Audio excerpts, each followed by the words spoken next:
Ang susunod na programa ay rated PG. Ito ay nangangailangan ng patnubay at gabay ng magulang para sa mga batang manunood.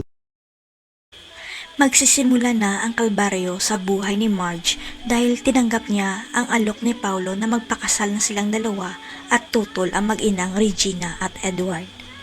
Hinding-hindi matatanggap ni Regina na maging manugang niya si Marge sapagkat nasaktan ang pinakamamahal niyang anak na si Edward dahil mahal rin nito si Marge.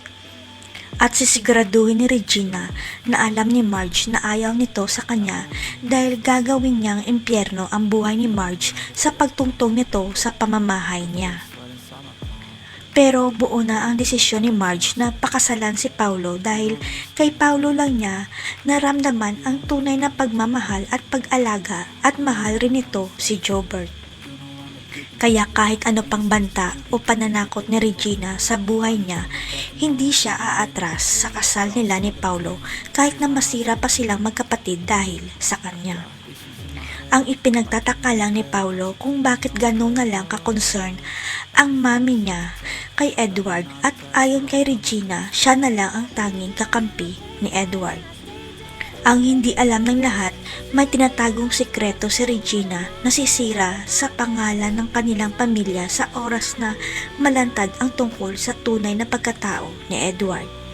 Ang buong akala ni Regina, makakaya niyang api-apihin si Marge.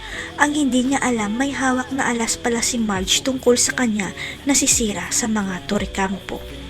Matapos pagbantaan ni Regina si Marge sa kasal nila ni Paulo, nag-isip ng paraan si Marge para hindi matuloy ang plano ni Regina na gawing kalbaryo ang buhay niya.